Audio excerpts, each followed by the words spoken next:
everyone. Can you hear me? Okay.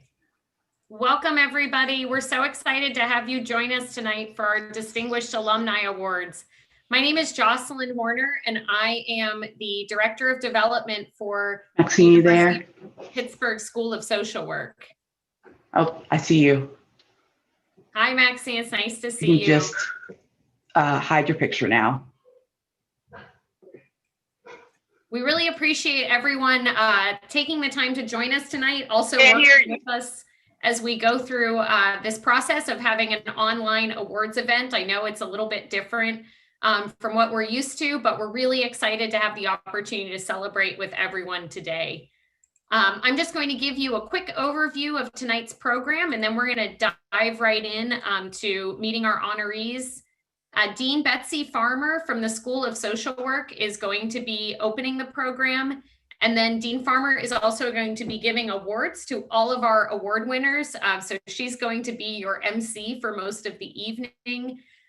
Following that, we're going to have our award recipients participate in a moderated panel discussion with Dr. Yoda Betru, who is the director of our MSW program here at the School of Social Work. And then we're going to have an opportunity for you all to ask some Q&A. So I hope that as we're learning about our award winners tonight, you guys are thinking about what questions you might have for them. And then we're going to wrap up our program at about 6:30, 6:45, and then move into the second portion of our evening, which is going to be an alumni networking event that's going to start at 6:45. If you signed up for that event, you should have a separate link because that will be a Zoom call instead of a Zoom webinar so that everyone can see everybody's faces and chat. If for any reason you have any problems signing up for that or haven't received a link or want to sign up now, you can chat me privately. You can also chat Devin Cesari, who is our development associate. And we will make sure to get you registered while this program is going for the alumni networking portion. Before we start, I just want to go over a few housekeeping items with you all. Everyone is going to have their Zoom set to listen only mode for the awards portion of the evening to keep the audio clear for everybody, but there's still lots of ways for you to get involved and have conversation with our award winners. So as I said, we're going to be doing audience Q&A. We're also going to be moderating a chat on Zoom and YouTube. So if you have a question for our award winners, you can go ahead and just write that question on Zoom by using the chat box located at the bottom of your screen. And please feel free also in that chat box to let us know where you're joining from, because I know being virtual, we get a lot of folks attending today who wouldn't normally be able to join us when we host our event on campus at the University of Pittsburgh. So I hope to hear where everybody is coming from and tuning in from. You'll also see the Q&A icon at the bottom of the screen. So in addition to asking your questions through the chat function, you can also type your question in the Q&A area. And then if you're joining us on YouTube, you can use the comment function to ask questions or post comments. And then the final thing I wanted to share with you all is that tonight's awards program is eligible for continuing education hours. So if you are interested in receiving some continuing education credit, just email sswalums@pitt.edu. So that SSW stands for School of Social Work. Alums, all one word, at pitt.edu for CE credit. And I'll put that in the chat as well so you can see if you have any questions. Now I would like to turn things over to Dean Betsy Farmer and introduce her as our host for the evening. Betsy, are you with us? Hello. So this is Dean Betsy Farmer, who's going to be, as I said, our MC for much of the evening. Dean Farmer began her tenure at the School of Social Work at Pitt as dean in August of 2018. And she is really dedicated to improving systems and services more fully and adequately to meet the needs of youth and their families. Her work for the past 35 years has focused on youth with mental health disorders, particularly those who are served across multiple sectors of the child serving system. with a focus on understanding patterns and pathways through that service system and improving quality of services and long-term positive outcomes for youth. Dean Farmer brings a strong interdisciplinary lens to these issues and has held faculty positions at Case Western Reserve University and Virginia Commonwealth University in social work. She's also held positions in health policy at Penn State University and in psychiatry at Duke University. And in recent years, her efforts have focused on creating infrastructure to support social work research, to develop the next generation of social work scholars, educators, and researchers. And she's worked with a variety of collaborators to increase community engaged projects, knowledge, and innovative solutions to social work problems while at Pitt. And then, of course, this year she has been actively navigating and leading the School of Social Work through the COVID-19 pandemic as we learn what it means to do learning, research, and of course, programming like this in a remote format. So she's been a busy woman indeed. I want everyone to join me in welcoming Dean Betsy Farmer. Thanks so much, Jocelyn, and welcome everybody this evening. Welcome tonight to the University of Pittsburgh School of Social Work's annual Distinguished Alumni Program. And it's really wonderful to have you all joining us today. I can't tell you how much I would like to be sitting in the University Club right now with all of you, with some lovely hors d'oeuvres in the back of the room waiting for us, where we could actually see each other and really enjoy being together. But as Jocelyn mentioned, the benefit of this virtual world that we live in at the moment is that distance is no barrier. And so people have been able to join us tonight to support our awardees from across the nation. And so that's a wonderful kind of plus to this unusual world we're living in at the moment. And this has been a truly unusual year. As we all know, we're facing multiple pandemics, or at least recognizing multiple pandemics. We have COVID-19. We also have the longstanding pandemic of systemic racism. We've seen the effects of both of these and how they've intertwined in our public health, how they have very disparately affected populations within our society, and how they have been particularly difficult on populations and people of color. And in the midst of all of the difficulties that we've been going through at universities, in agencies, in our communities, in our families, in our broader world, there's also been some sense of hope and some encouragement. And part of what we're celebrating tonight is the people who make that hope possible.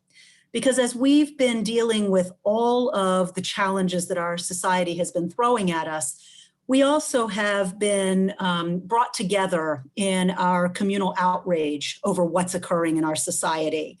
The recognition of the importance of community, of connections, the importance of recognizing human dignity and what that means and how fundamental that is.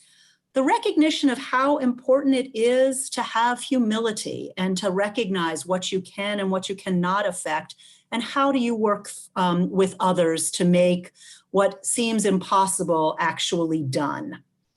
And so through all of this and all the challenges, we've been trying to figure out how to make the world a better place. And our awardees tonight are wonderful incarnations of what that looks like. So this event is not new for the school. For over 50 years, the School of Social Work has been recognizing alumni who have been achieving the highest standard of professional integrity and personal conduct, advancing knowledge, supporting public and social policies that ensure equal rights for people regardless of race, ethnicity, religion, age, gender, sexual orientation, income, disability. In preparation for welcoming this year's class of distinguished alumni, members of the Pitt social work community, that included alumni, faculty, staff, community partners, nominated candidates for consideration. And we had a very wide, broad, and rich pool of nominees this year. The School of Social Work's Alumni Advisory Board then reviewed all the nominations and advanced a slate of candidates to me. And from that slate, I have the distinct privilege of honoring the awardees this evening. So we have a series of awards. I want to begin with the Rising Star Award. And this award honors an individual who has contributed to society and the social work profession within a short period of time since their degree completion. And this year, I'm very pleased to present the Rising Star Award to 2 alumni. First awardee is Johnny Gethers. And Mr. Gethers is a mental health therapist in Family Links Incorporated, working with 1st through 3rd graders at Pittsburgh's Carmel K through 8 school, using a therapeutic classroom model. And Johnny's extremely dedicated to the young people he supports. As one of the teachers he works with said, Johnny makes a personal connection with every child. This allows him the ability to help the students through difficult situations and difficult times in their lives. Many students look up to Johnny as a father figure and at times refer to him as their dad. Outside of his work in the field, Mr. Gethers does community work for his fraternity, Iota Phi Theta, where he holds 3 positions: Community Service Chair for the Beta Omicron Omega Alumni Chapter in Pittsburgh, the Director of Community Service for the Atlantic Coast region, and the National Coordinator for Much More Than a Hashtag, which is an initiative that he co-founded to educate the community on voter registration, citizen review boards, the jury selection process, and property taxes. He also speaks regularly on topics of mental health and wellness to diverse audiences, working to destigmatize mental health treatment for communities of color and increase equity in mental health services. Please join me in congratulating our first Rising Star Award recipient, Johnny Gethers. Johnny? Thank you, everyone. Thank you. First off, I would like to thank God for this opportunity for receiving this honor. Thank you to University of Pittsburgh School of Social Work for just recognizing myself and the other alums for just doing the work that we love to do, which is helping and serving others. A special thank you to Sharice Nance, who was my nominator, for nominating me for this award. Sharice, I thank you so much for this honor. I want to thank my family and just thank everyone for your love and support and your encouragement during these last 7 years since receiving my MSW. This is just a testament of that good work. It still shows and it still is getting recognized to this day. So I thank all of you. Thank you so much. I think Johnny's thank yous also show the close-knit and wonderful community we have among our alums. Sharice Nance was actually a previous winner of one of our Distinguished Alumni Awards. So thanks so much. Our second Rising Star recipient is Gabby Jones-Casey. And Ms. Jones-Casey began working with Service Employees International Union, or the SEIU, during her time at the University of Pittsburgh. First as a graduate intern and campus organizer, and then eventually as a union organizer. In 2014, she worked as a labor organizer with the Fight for 15 for fast food, a project of SEIU International. Ms. Casey Jones then moved on to become a coordinator in Pittsburgh and Philadelphia, responsible for coordinating strikes by hundreds of fast food workers across the state and building relationships with ally organizations to encourage participation in parallel actions to fight for economic justice. After 3 years with the Fight for 15 campaign, she transitioned to an internal organizing field representative position with SEIU Local 32BJ, the Property Service Division. And in 2019, she became the organizing training lead of the Western Pennsylvania and Kentucky region of the SEIU Local 32BJ. Gabby has served as an adjunct faculty member at Pitt School of Social Work in the past, very appropriately teaching our community organizing class. And she's highly respected by her colleagues, both in social work and beyond.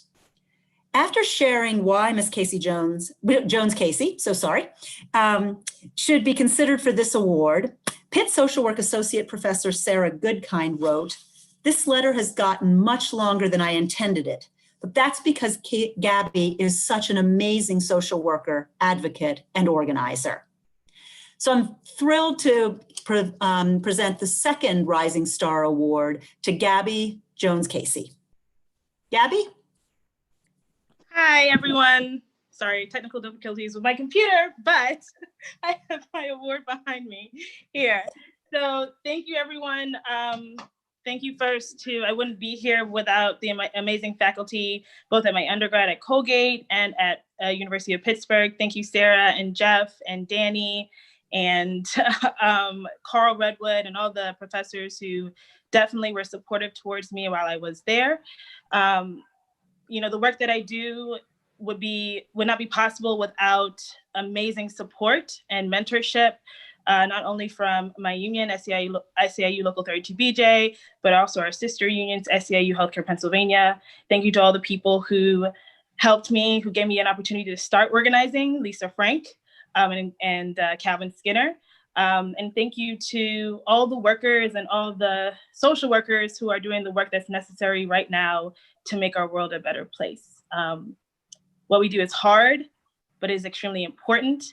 And without it, we wouldn't be able to make the significant changes that we need to make in our society. So thank you. Thanks so much. Congratulations.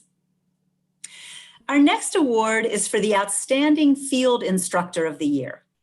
And this award recognizes a field instructor for their contributions and service as an educator who prepares students for social work practice in the field. Prior to returning to school as a non-traditional undergraduate student, Maxine Thomas drove a school bus in the McKeesport area school district for 17 years. Upon completing her bachelor's degree, Ms. Thomas worked as a caseworker for Kane Community Living Centers, where she continued her employment as she returned to school a second time to complete her MSW. Today, Maxine works at Kane Community Living Center, Glen Hazel, as a social service supervisor and grievance officer. Ms. Thomas is active in the community, working as an elected school board member of Duquesne City School District, superintendent of Sunday schools at the Bethlehem Temple Church, and a foster parent to several children. Ms. Thomas has been a Pitt social work field instructor for many years and continually provides a safe space for students to develop their knowledge and skills in gerontological social work practice. Her most recent undergraduate intern shared that Ms. Thomas is a highly effective supervisor who offers wonderful leadership and brings the team together. This year's Outstanding Field Instructor Award goes to Maxine Thomas. Congratulations. You're still muted, Maxine. Oh, okay. Thank you. I appreciate that. Thank you. This is an honor. I appreciate the award. Thank you. Thank you so much. It's a huge honor to receive this award. And as Field Instructor of the Year, I appreciate it so much. I'm just thankful. First, I'm just thankful for God for placing good people of excellence in my life. You know, I'd like to thank the social service staff at Kane Community Living Centers for just helping with the interns. We have a wonderful staff of administration there, and I appreciate them so much. I'd like to thank our administrator, Melissa Barsick, just for allowing interns to come in and make our facility a learning environment for social services. That's an honor for a company to open their doors to you, and I appreciate them for doing that. I'd like to thank the students for their hard work, dedication. Appreciate that. My family for their continuous love and support. And also, I'd like to just thank my parents for the seed that they planted years ago, a work ethic. And also, my mom would say, put some initials behind your name. And I'm thankful for that. She planted that long time ago, and I guess it came to place. So I thank you. I thank the people at Pitt. I appreciate you guys so much. Thank you. That's wonderful. Thank you so much. All right, our third category for the evening is the Outstanding Alumni Award. And this award honors a Pitt social work alumni whose accomplishments, affiliations, and careers have benefited society and made outstanding community impact, particularly at a local and regional level. Since 1998, Joni Schwager has been the executive director of the Staunton Farm Foundation, a private family foundation that awards grants in the field of behavioral health in 10 counties in southwestern Pennsylvania. Founded in 1937, the foundation envisions a future where behavioral health is understood, supported, and accepted. Joni has helped the foundation distribute more than $40 million during her 20-plus year tenure. She's also served on numerous boards of directors, committees, and community activities, including Lead PGH, the Pennsylvania Health Funders Network, and Grant Makers of Western Pennsylvania. Ms. Schwager spent the first half of her career working as a clinical social worker at Jewish Family and Children's Services and in private practice, specializing in women's issues, including eating disorders and trauma. So I have a particular thrill in recognizing Joni this evening, who, given my interest in mental health, warmly welcomed me to Pitt a few years ago. And congratulations this evening, Joni. Thank you, Dean Farmer, and thank all of you for giving me this award, especially to Danny Rosen, who nominated me. And of course, I have to thank my family, my mom, my husband, and my daughter who are watching tonight for a lifetime of love and support. So it's an especially critical time to be a social worker. According to the Bureau of Labor and Statistics, the projected growth in our profession is 12% over the next 10 years, compared to a 4% average for all other occupations. So we need social workers. We're faced with numerous challenges, as you know, the pandemic that does not seem to be going away anytime soon, the rise of violence and outward hate against anyone who isn't white and Christian, our relationship with the rest of the world, a contentious election, distrust of police in the criminal justice system, and the obscene cost of healthcare, to name a few, are threatening our very basic way of life. So as a social worker, I see opportunities for positive change. Mental health is finally being recognized as health. Most people believe mental health is real and critical, and it rarely looks like how the media depicts it. I see opportunities in integrated care, telehealth, new treatments for opioids, reimagining the criminal justice system, adding human resources to criminal justice and other emergencies, and Black Lives Matter. So we certainly have our work cut out for us, but together we can make a difference.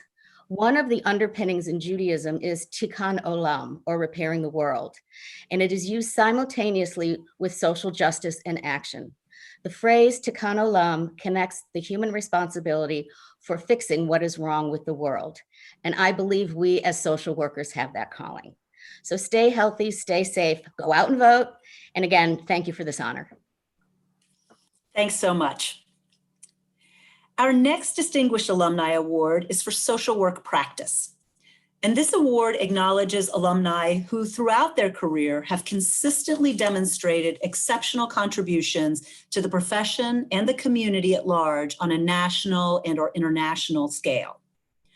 Jody Bechtold is a licensed clinical social worker, an international certified gambling counselor too, and a board-approved clinical consultant in the international gambling treatment field.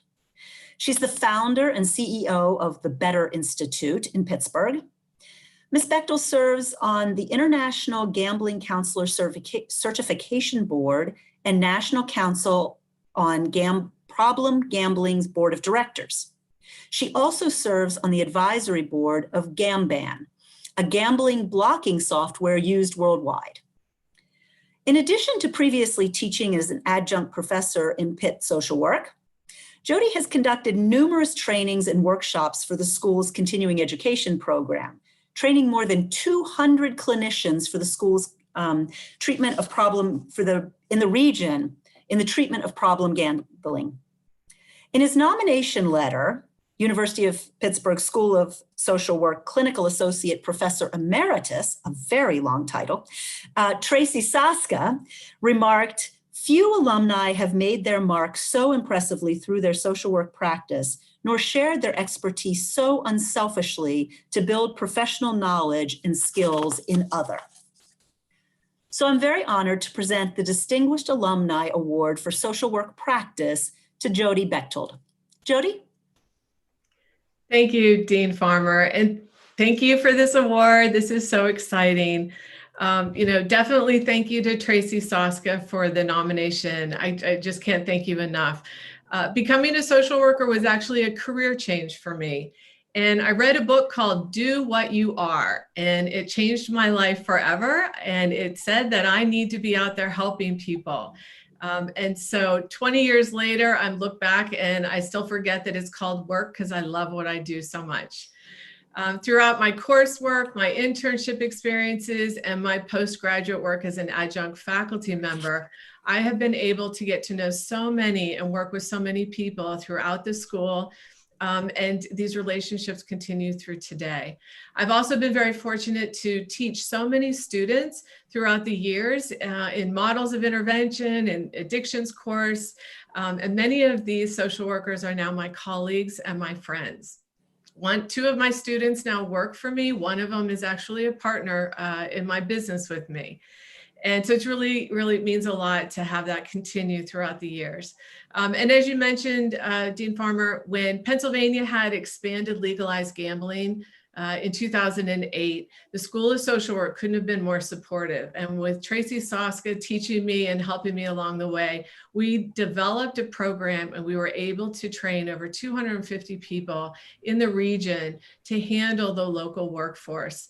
And so I continue to forge ahead with all my colleagues in generating that awareness and advocacy. And I want as many social workers trained as possible in gambling disorder treatment.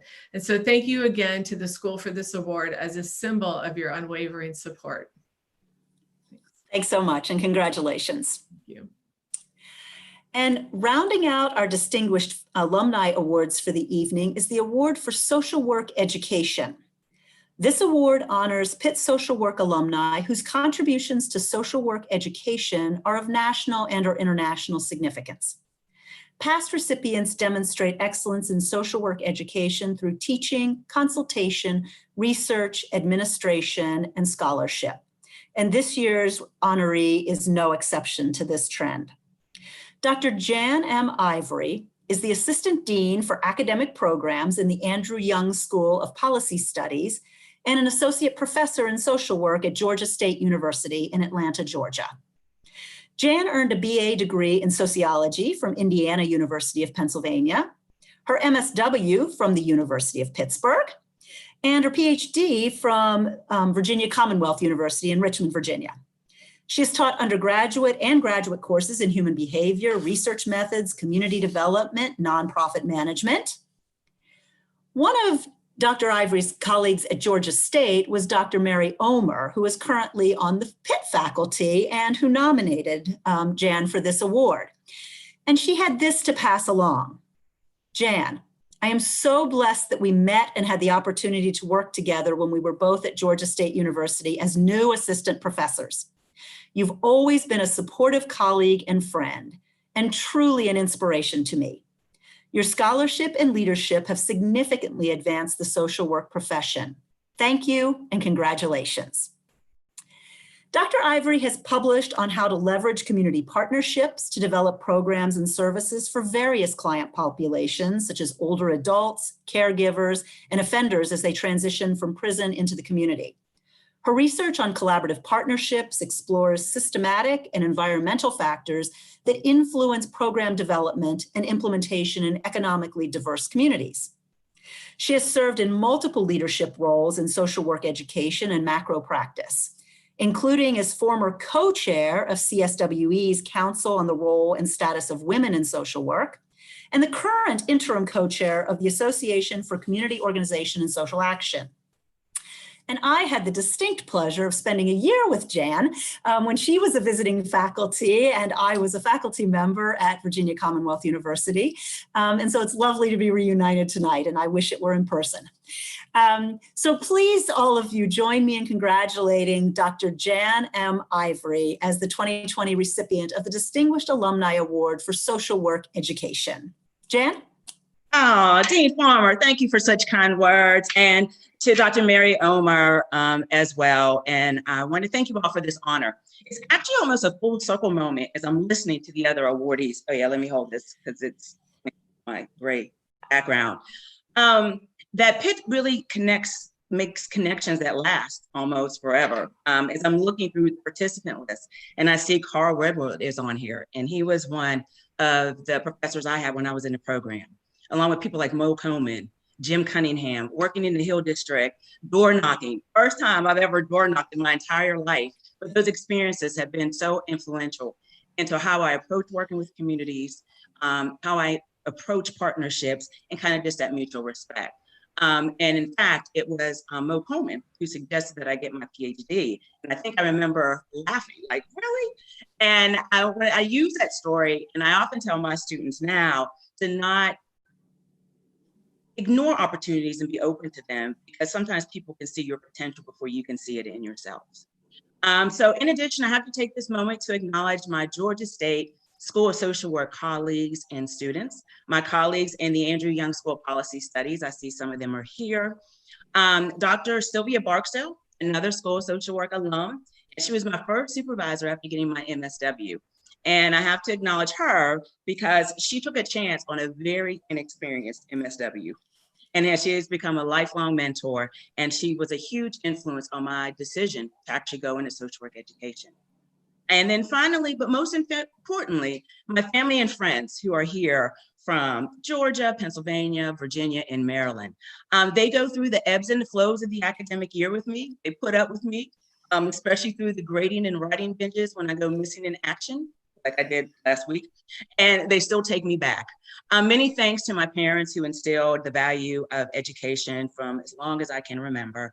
And of course, in continued support of my sister, Carla, and my nieces, Chrissy and Simone.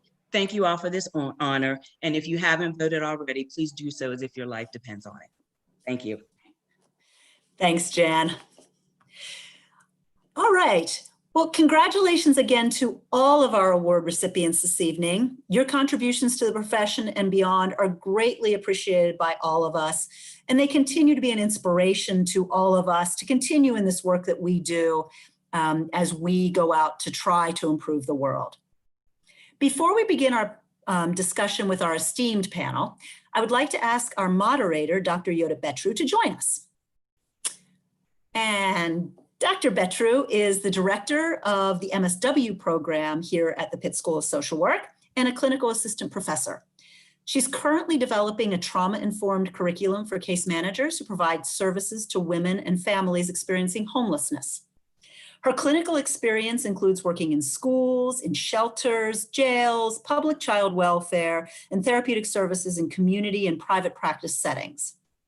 Dr. Betru is committed to working with oppressed, vulnerable, and marginalized populations and aims to shed light on and alleviate the traumas experienced by women, children, and families. Yodit, the floor is yours. All right. Hi, everybody. It's good to see everyone. I'm loving all the comments on the side and families joining. So I'm excited to continue this conversation. If I could have our panelists turn their cameras on, that would help me out as we continue to have our conversations. I'm so inspired by the work that you all do. I'm a practitioner from the beginning, and then being an educator, I find the bridge between all the work that folks do to be really fascinating. So I'm looking forward to our conversation. As you know, everyone has mentioned, we are virtual, we're in this, we're meeting virtually. And so it's certainly impacted even how we're having this conversation and how we're meeting together as a group, which has its, I think, pluses and minuses. I think in some ways it's made us more connected, and other ways it's made us more distant. And so my first question really goes to folks to talk about how the pandemic has affected the field. I'm interested in hearing particularly from Jody, Gabby, and Johnny, since you guys work with individuals, with children, especially particularly the schools are highly impacted. And then certainly organizing is impacted. I was just asked to canvass earlier, and I thought about, oh, do I canvass? Is it safe? Do I do this? And so I'm sure people are all experiencing sort of similar types of things. So I'm interested to hear, how the pandemic has affected the work. Maybe Jody, do you want to get us started with that? Yeah, thank you.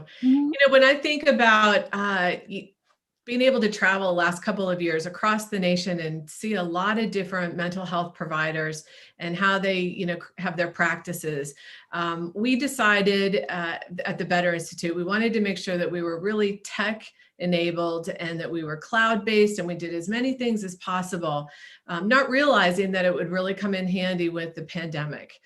Because we were able to switch to 100% virtual within an hour's notice. And, so I really thank my team for that. And I think it was really a great testament to what we thought and believed was the wave of the future. And so, we've all adapted rather well to the virtual space.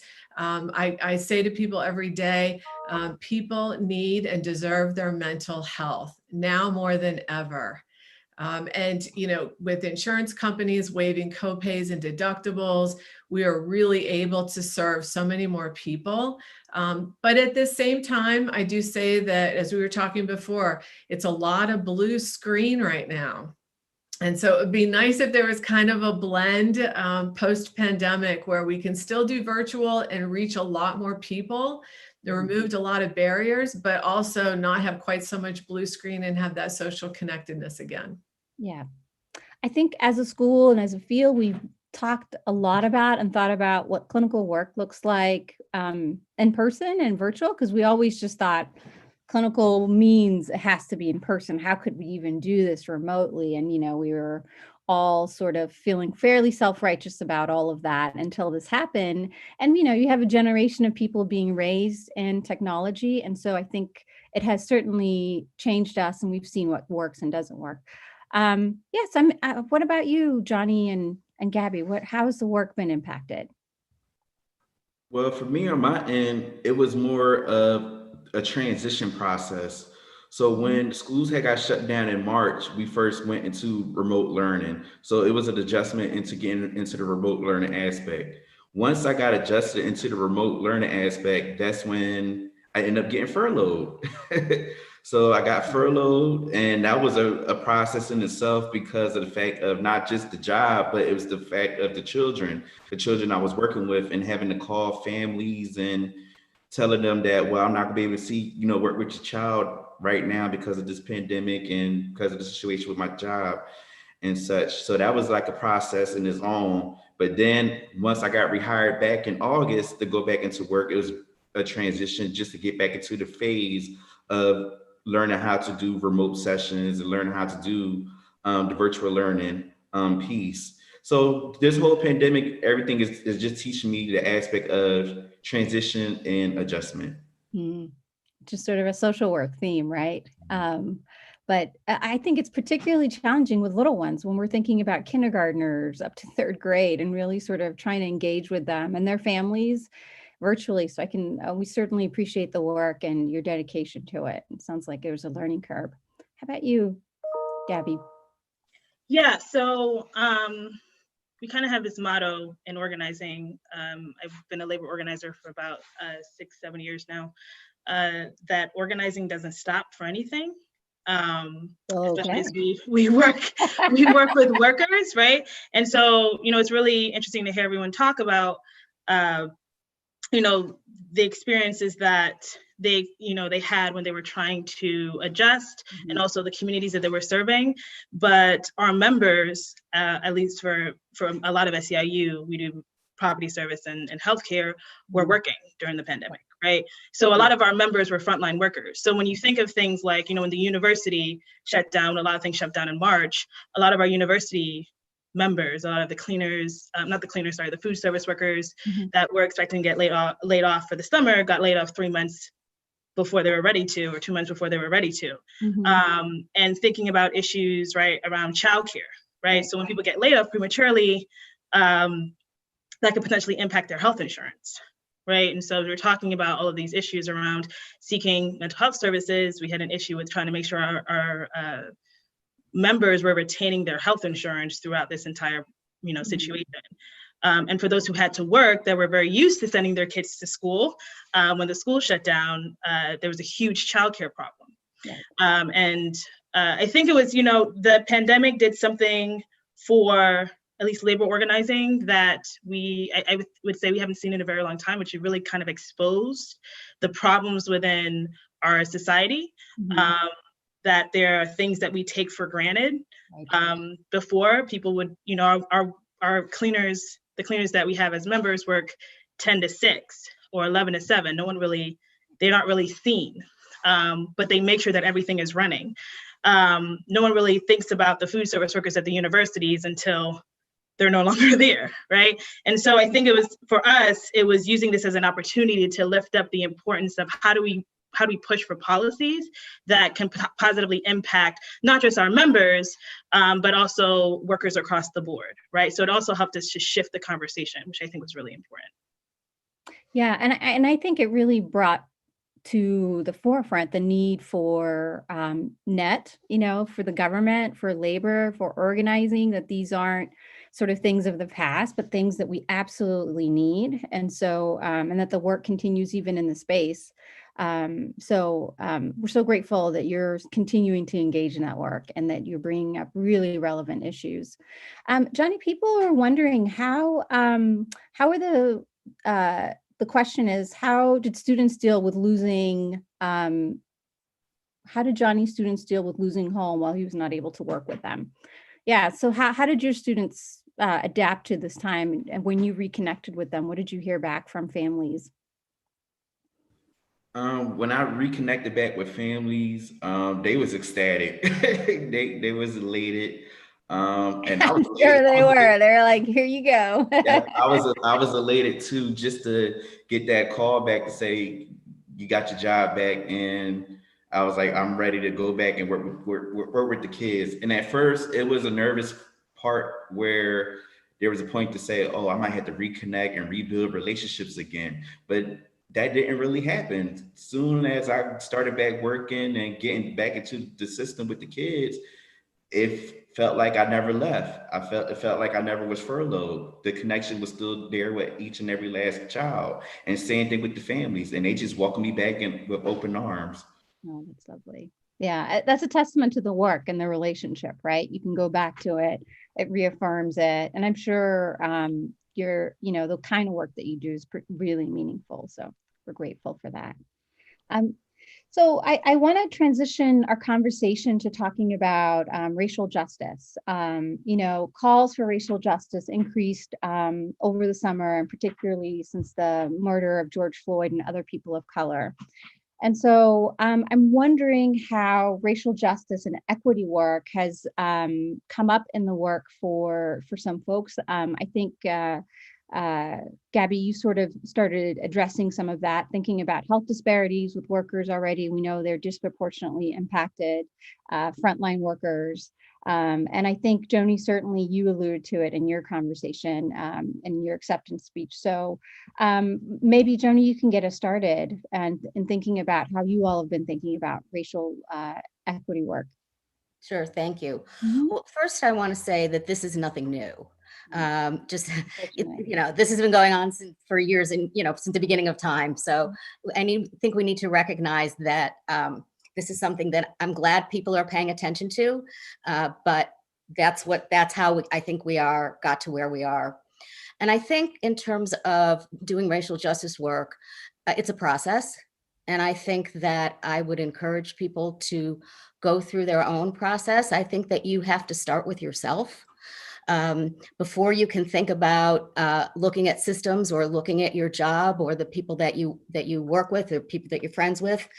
And so, I will just say that for myself, we started I work at a foundation, and funders are notoriously guilty of many things. And so I started a white funders affinity group with a colleague, and we've been meeting every month and have, we had a facilitator. We've had about 50 people come to each session, and we're taking a look not only at ourselves and how we have perpetuated racism, but then also into, as I said, the work that we do and the grants that we give. So has that meant that you've changed the kinds of questions you ask people, or so you've done sort of the internal work, right, of recognizing the process, reckoning, started the process, right? Yeah, started. It's this process, yeah. And so, what has the outcome been in terms of how you guys have implemented some policies, or as you're thinking about some of the work? Well, so we went back and took a look the percentage of grants that we've given to Black and Brown people and organizations over the past years. Mm. And I'm happy to report actually that Staunton Farm is I can't remember the exact percentage, but we do a fair amount of grant making to Black and brown people who are underserved. I mean, that's what we do. Mhm. So I would say that is one of the things that we were able to look at, but also we just started asking different questions. Mm. I mean, we ask, how many, how diverse is your board, or how diverse is your staff, Yeah. or what's the makeup of the population that you serve, because we're trying to pay extra special attention to people who are Black and brown. And I think that's helpful when you guys query it. It makes because when funders are asking those things, it makes people go, oh, we should probably have an answer to that, right? And so I'm really grateful that you guys are starting to do that. I think that's important. What are your thoughts on that, Dr. Ivory? Well, it's been an interesting summer. I have to say, in addition to the pandemic, we also had to process how our students were reacting to all of the stuff that was going on in the world. Because if you think about it, we have students who haven't experienced this type of upheaval and social injustice at the level that it's been. Joni said it isn't anything new. So one of the things that we started doing is we surveyed students within our college to get a sense of where were they, what were they thinking, what would they like to see our school do as a whole, and then individually in classrooms, how to be much more intentional and critical of how we look at racial injustice. Mhm. And part of that is looking at our social work profession and how there have been racial injustices throughout the history of our profession. No. So it's kind of like an unlearning the traditional history that we've learned and looking at that critical lens. Yeah. We're starting to look at our curriculum to see what are we teaching? What are the theories? By using certain theories, are we making assumptions that others are others?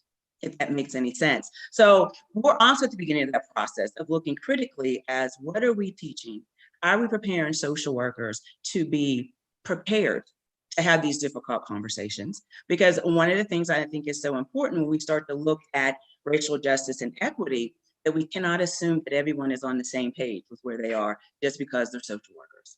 And I think that's been one of the biggest aha, because we always talk about we need to start where our clients are at, but we also have to look at where our organizations are, where our students are, where our faculty are. So I think when we start to look at how do we incorporate that lens, I think pretty much any topic that we deal with, it can be incorporated. I'm working with co-authors now on a chapter on coalitions. We were writing this when all of this stuff was going on this summer. And next thing you knew, we reframed it to look at coalitions through the lens of equity. So it's also forcing us to look more critically at how we do business as usual, to see who is being left out, despite our best intentions. What barriers are we putting in place unintentionally, and those unintended consequences? I know my colleagues in the school, they're so tired of me here and saying we have to move past the rhetoric. And so how do we get to these difficult conversations to actually do just that? So those are just some of the conversations that we've started here at Georgia State in our classes. How do we actually make our assignments so that they are relevant to the real world?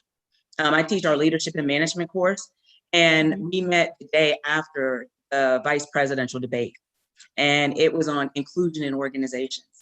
So how do we take the anger, the outrage, the frustration, and how do we channel it in a way in which we can work with students to develop those tools? And one of our best conversations when we're looking at what does leadership mean? What does it look like? Who has power? So I think these are all teachable moments, and it's up to us to frame it in a way that we can figure out some solutions and ways that we can make a difference. Yeah, folks are wondering if you think there's a baseline if there's a baseline to understand what's the baseline for all students to have? Like where should they all sort of be starting with? If I knew that, I think I'd be a millionaire. Okay, great. I think it's so contextual, it's multi-layered. We're getting students from all type of backgrounds. Yeah. So where one student starts, because I think of us here in Georgia, we have students who are from very rural parts of Georgia that aren't diverse, where those are from urban settings, and they're all in the classroom together. So it's hard to establish that baseline, but I think we can guide the conversation of how do we create those spaces to have those difficult conversations. Yeah. We have not solved this one at all. And how you can do it where people will be honest, but they won't feel attacked if, because of their honesty, they're perceived as having certain views that aren't aligned with the profession. And that's one of the things also we're trying to figure out as well, because we can't figure out that baseline.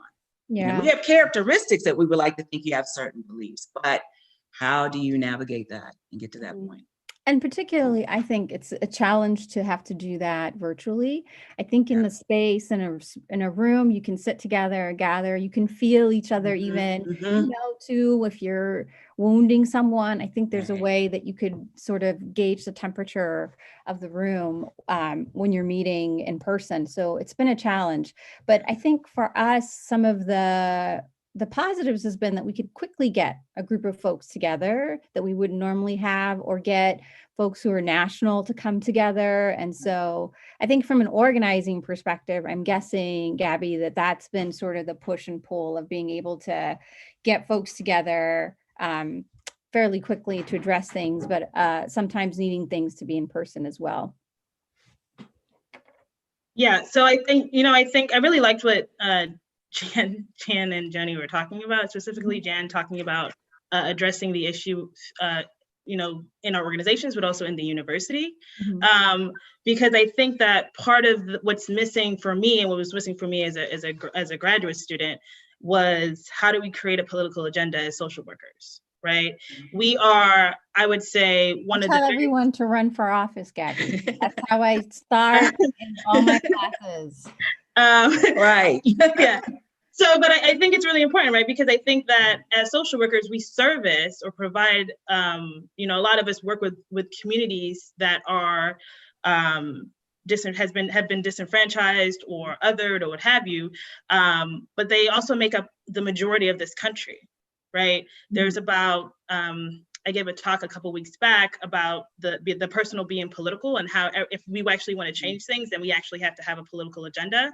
And part of that is making sure we're helping poor people organize into unions, because unions have been very effective at creating political agendas and winning systematic changes through policy.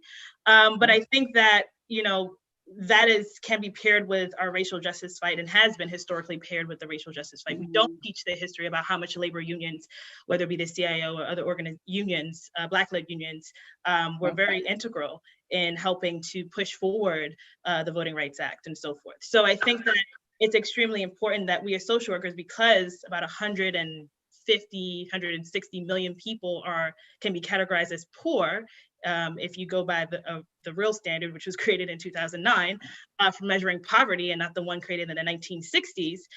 We have a lot of poor people here who are really angry and don't really have a pathway to creating change. So how about we actually train students to actually do that work in a way where we can mobilize those people, not just make sure we're providing services and providing mental health is extremely important in those communities because of the level of trauma, but that we're also helping take some of that anger, right, to help actually change the environment, right? Because we are all about people in the environment, but the environment is jacked up.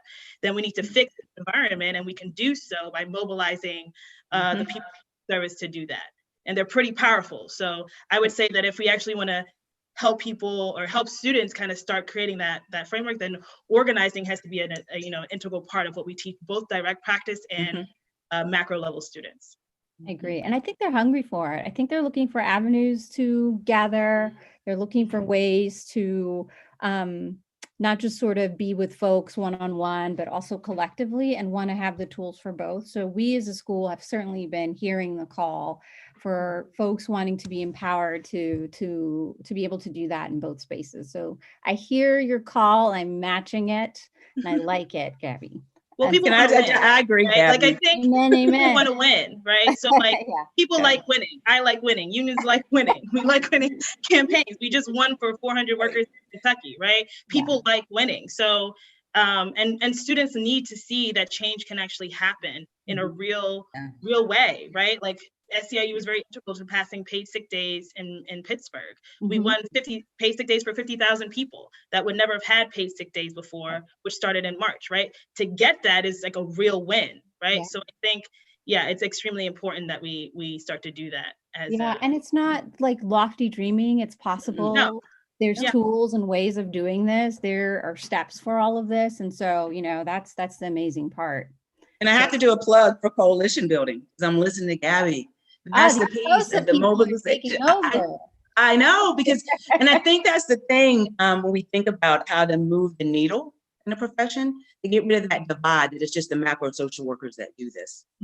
And how do we get that mobilization and build that to obey the model that the unions have been successful in so many things? How do we build these coalitions, reach across those aisles so that we can come together, get things done?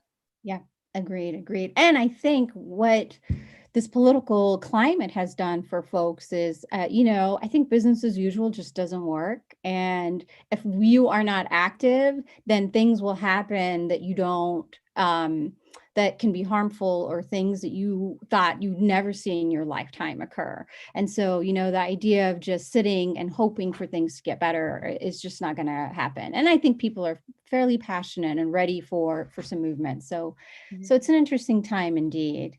I do want to shift our conversation to talk about how folks manage. This is a particularly stressful time. I think people have described it a pandemic within a pandemic within a pandemic, right? So a rushing nesting doll of stressfulness. And so I teach the trauma class, and I recognize the impact of traumatic stress on the workers.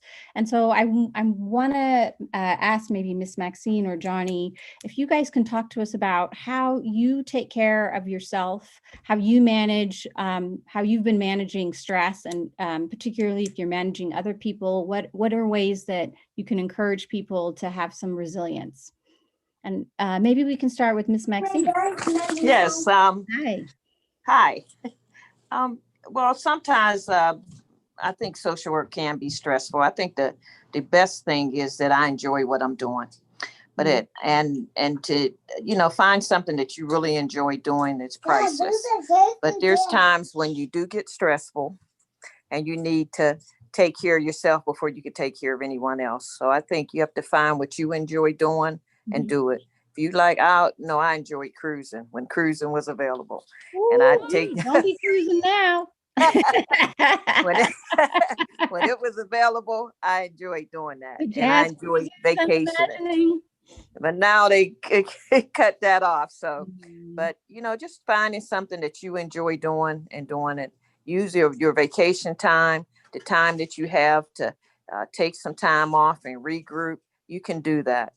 Go get your nails done. Do what's important to you, and just take care of yourself. Yes. I think I love what you said about, enjoyment, because my question actually was around cultivating joy. And one of the things that we found in research is, people can continue to do really intense or frontline work if it's satisfying to them, that if they find meaning in it and that there is joy in the process. So I'm not surprised to hear you say that that's sort of what continues to keep you more motivated and moving forward. How about you, Johnny? What are you finding these days to sort of, feed your soul? What I do in terms of self-care is I take my time just to relax. There was a time with me where I'm so used to being a yes man and try to do everything. And I had to learn it the hard way personally within the last few years. I had got sick. I ended up having seizures out of nowhere just because of, doing overextending myself and being sleep deprived and things like that.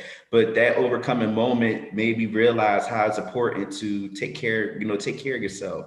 And my mom and my siblings, they told me this when I was like getting back into my regular self, that you have to take care of yourself. You have to listen to your body.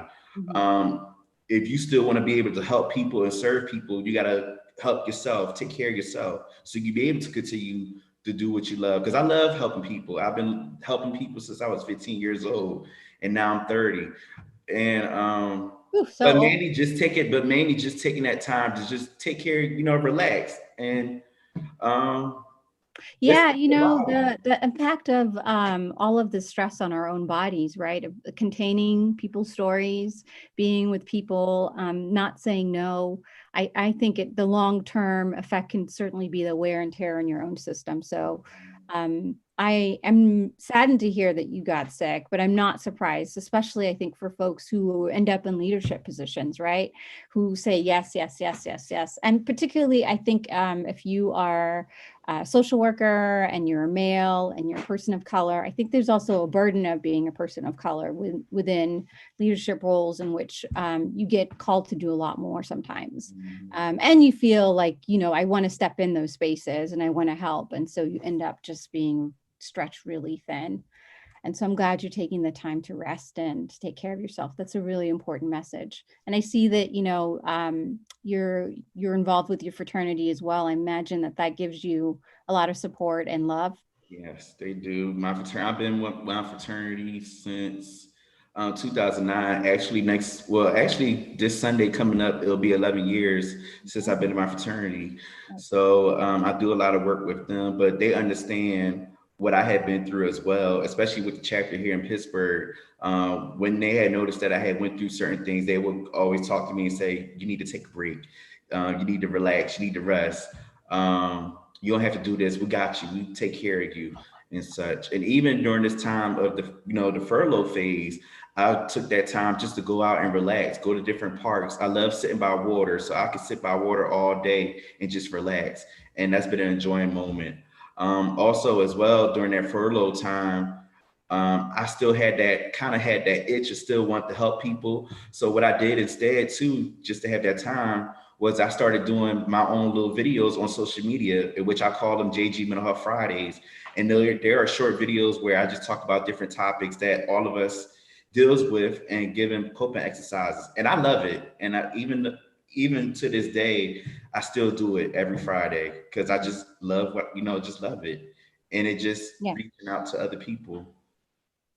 Yeah, so it's definitely a way of connecting with folks and giving them some hope and inspiration. And, I think that's sort of widened our ability to be with one another, which is a strange way of sort of increasing our connectedness and community.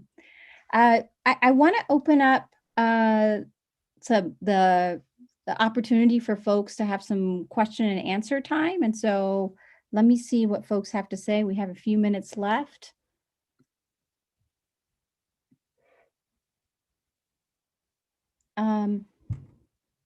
All right. So I'm looking at some questions about.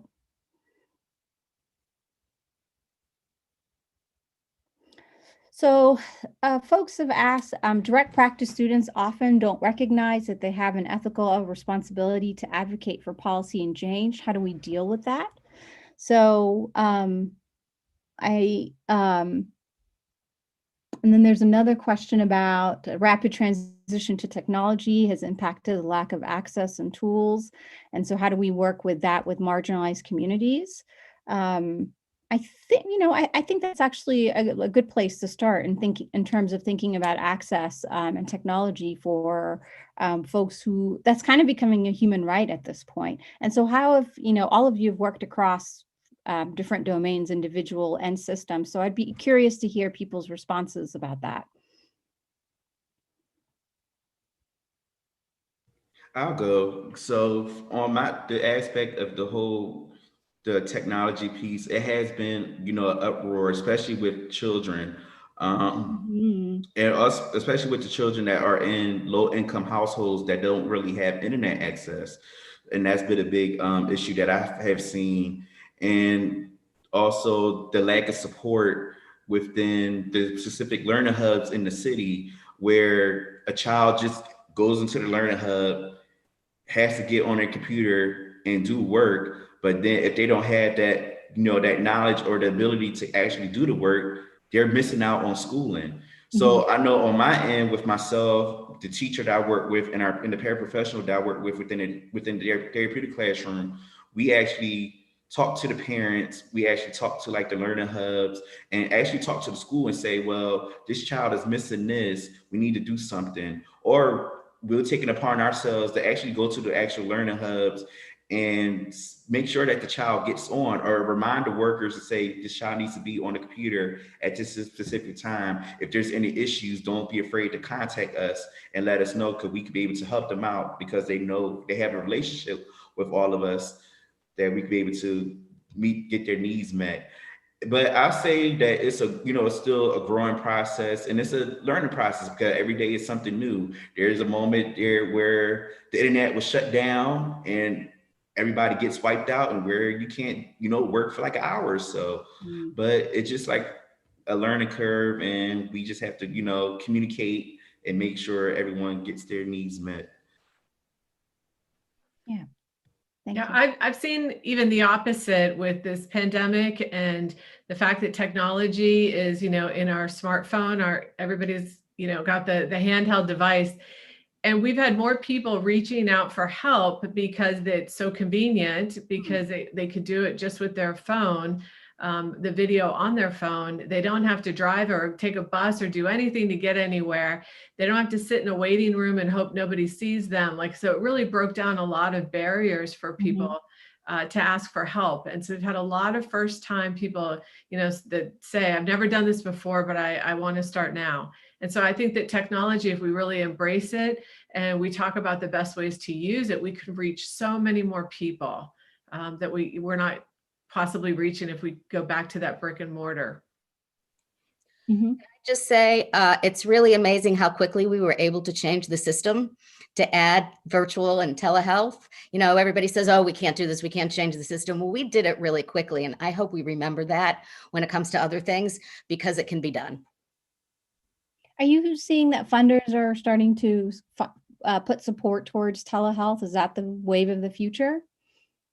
I can speak from Staunton Farm. I mean, when the pandemic hit, we actually created a fund of about $500,000 to give, which isn't a lot, but it was more than nothing, to organizations, a lot of them in the rural communities, to get telehealth equipment, not only to the agencies, but also to their clients and consumers. So yeah, I would say that's definitely something that people are supportive of. And Medicare pays for it right now. I mean, it took a pandemic to get Medicare to say yes. So now the genie's out of the bottle, you can't put it back in. Oh yeah, I agree. Yeah, I think for the worker side, there are kind of two, at least from organizing, two kind of things that came up, right? So when the pandemic first hit, taking into consideration the safety of our organizers, we had to really quickly adjust. And if you've done labor organizing, what we do is a lot of finding workers on their breaks, after work, before work, going to their homes to do house meetings and so forth. We are literally up, under, and around, running to find people inside the bathroom, on bathroom breaks. Or let workers that know that they have a pathway to winning a union. But I think we've, at least for my local, we've been very innovative in figuring out how to use digital organizing, which doesn't really 100% replace actual one-on-one organizing, but holding OC meetings or organizing committee meetings via Zoom, holding, having workers sign cards digitally. We actually were able, in one of the shelters, and a couple of shelters in New York where the pandemic was running rampant, some of the guards had died from COVID. They were able to get to majority within 3 days. So 250 workers won recognition within like 3 to 4 days of organizing, right? That wouldn't have been possible before, one, because of the environment wasn't, ready for workers weren't angry enough yet. But two, like to move a digital card, it's a lot faster than necessarily having one-on-one conversations, right? So I think that on the technology side, we've been able to adapt in some ways to being able to win, and sometimes even pairing field work with digital work is going to be really important as we go forward, because I'm pretty sure this is not the last pandemic we're going to hit. But on the other side with the workers, just saying the ice caps are melting, we don't know what's going to come out. But also on the worker side, huge issue around, when we talk about technology, workers not having access in their homes, whether they don't have internet access or access to laptops or whatever, but also the time to sit there and invest with your child, which existed before, right? Like people having that discretionary time to sit and explain homework or to even help their child log on. Like those things were present before. And a lot of parents, had issues because if they were working two frontline jobs, they couldn't they don't have the time to do that, and they still can't afford childcare. So I think that's where kind of the policy agenda is really important, because we have to figure out, when we talk about the baseline for students, we have to figure out what the baseline for our society is, and what is the at minimum that we need for people to be able to thrive, if we actually care about people thriving. Right, right. And I think the call too of saying now we see much more into people's homes because we're literally in their spaces. We Yep. know that schools matter, right? They're the fabric of society, they're childcare. And we know the people that go to them and, you know, that are the teachers are important. And we know, you know, the profession itself is more critical than ever, I think, at this point. So I want to thank you guys so much for all the amazing work that you do. You are inspirational, aspirational. Our students are thrilled to be in your company, and we're so proud that you know, you're of us and for us. So thank you so much. I wanted the reaction emoji to say thank you, and I love seeing your families and supporters on the side. You guys have huge fan bases, so it's a pleasure, and it was great to see your faces. And thank you for your time. I'm going to give the floor back to Dean Farmer. Thank you so much. Thank you so much, Yoda, and thanks you, everybody. That was really fabulous. And I'm sure that, like many people who are sitting here right now, I don't really want this to end, but we did promise a timeline. And so we're trying to adhere to that. But it was really wonderful listening to you all talk and hearing the connections across what you do. You're all working in such different fields, but it just came through. I mean, one of the things I think that several of you pointed to was the fact that we can actually change things pretty quickly if we have a good enough reason to do so. And in higher education, we certainly learned that in March. And so that's been a huge lesson. And I think that I can't remember who said what at this point, but the idea that we have made positive changes and they can't go away. And some of them are going to try to go away. So we're going to have to advocate to make sure that the things that got changed because it was a pandemic remain the new normal. And all of that. But it was wonderful hearing all of you talk about connections and relationships and how we all have to start the work with ourselves to be able to do this well. How, you know, the question of how do we create a political agenda for social workers, and the importance of reaching out. And the thing that I wrote down at one point is it is possible. And so I'll leave us with that idea that it is possible, and with all of us doing this work. So I want to congratulate all of you again. But before we move on to the social hour where we get to mingle in this virtual land, we have one more award to give this evening, and it is not a Distinguished Alumni Award, although it is going to an alum, but it's a new award that we are starting in the school this year. This is our inaugural Larry E. Davis Award for Excellence in Race Research. And this is an award that will be given annually to an outstanding researcher focused on race and racial justice issues. The award is designed to recognize influential thought leaders in their disciplinary areas whose projects have local and national impact on policy and practice.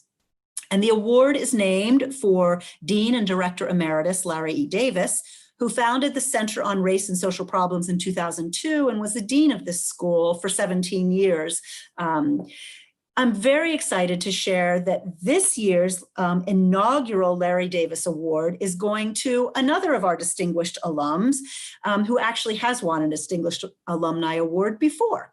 Dr. Michael Lindsay is a noted scholar in the fields of child and adolescent mental health, as well as a leader in the search for knowledge and solutions to generational poverty and inequality. He's the executive director of the McSilver Institute for Poverty Policy and Research at NYU, the Constance and Martin Silver Professor of Poverty Studies at NYU's Silver School of Social Work, and an Aspen Health Innovators Fellow. He also leads a university-wide Strategies to Reduce Inequality initiative from the NYU McSilver Institute. At the NYU McSilver Institute, Dr. Lindsay leads a team of researchers, clinicians, social workers, and other professionals who are committed to creating new knowledge about the root causes of poverty, developing evidence-based interventions to address its consequences, and rapidly translating their findings into action through policy and best practices. Additionally, he leads the working group of experts supporting the Congressional Black Caucus Emergency Task Force on Black Youth Suicide and Mental Health, which created the report Ring the Alarm: The Crisis of Black Youth Suicide in America. He's a standing member of the Center for Substance Abuse Prevention National Advisory Council at the Substance Abuse and Mental Health Services Administration, and a distinguished fellow of the National Academies of Practice and Social Work. And I could keep going on. But in the interest of time, I would like to say that Michael holds a PhD in social work and an MPH from the University of Pittsburgh, an MSW from Howard University, and a BA in sociology from Morehouse College. So please congratulate me or join me in congratulating Michael Lindsay as our inaugural Larry E. Davis Award winner in Excellence in Race Research. Michael. Thank you, Dean Farmer. First, I want to thank God for the opportunity to serve and uplift my community. I'm truly honored to be the recipient of this inaugural award. Larry Davis is a giant in the field, as we all know, and so I'm humbled to be in receipt of this acknowledgement of our hard work. And I say our hard work because I do not engage in this work alone. This day might not have been possible, said for a day when Larry Davis and I met in his office. It was during my last year of the PhD program. And during that meeting, I shared with Dean Davis that I was not interested in going in academia. Imagine that. Instead, I shared with Larry my interest in working for a think tank, in large part because I didn't want to teach. That day was pivotal because not only did Larry read me the Riot Act, but he helped to shape and truly change the trajectory of my career path that day in his office at the Cathedral of Learning. I want to take a moment to thank my mom who was watching and other family members. My mom is my superhero and the greatest example in my life of what commitment to purpose and servanthood can do to redress the challenges faced by those who are most vulnerable in our society. Lastly, I want to thank the University of Pittsburgh for giving me the perfect opportunity to cultivate my intellectual curiosities and interest in both the PhD program in social work and in the master's and public health program. So thank you all. Thank you. And thanks for all you're doing. So congratulations to everyone one more time. And after this event, there is going to be a networking event, which very shortly there will be a link for it over in the chat box somewhere, I'm told. So I want to thank, before we go away, everybody's, the nominators and the awardees for this year, our Alumni Advisory Board members who did so much work in helping to plan this event, as well as helping to come to the conclusion of who would be winning this year. I'd like to thank Shannon Murphy, who's our Director of Marketing and Communications here, for promoting the event and all of her help behind the scenes. Our Development and Alumni Relations team, Jocelyn Horner and Devin Cesare, for transforming our annual in-person event into this virtual forum, which I think worked delightfully well. And finally, thank you to all of you for joining us today. As you can see from the kind of wordle that's in front of you at the moment, people are here from a lot of different places. And that's, as we said earlier, one of the wonderful benefits of this virtual world. The downside is that we'd all like to hug each other now and say how grateful we are for each other and how amazingly wonderful it is to recognize and to enjoy each other's company as we think about the work that we're all doing. So if you want to attend the alumni networking event, the link is being posted right here in the middle of your screen, and also I believe should be in the chat box. I'm checking that. I do not see it, but there it comes. So the link is in the chat right now on your screen. So just click on that and it will take you to the virtual room where we can all actually talk to each other. And so as we're closing here, we're going to replay pictures of the newest class of Distinguished Alumni Award recipients. Congratulations to all of them again. I look forward to all of you who are here tonight nominating people to win next year to keep this tradition going. And if we don't see you shortly at the networking event, I hope we'll see you again soon, virtually or heaven help us in person. So have a wonderful evening, take care, and thanks for everything.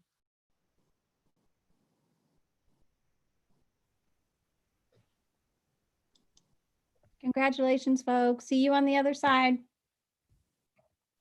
Thank you. Thank you. Bye, everybody. Bye. See you again soon, hopefully. Oh, I love these pictures.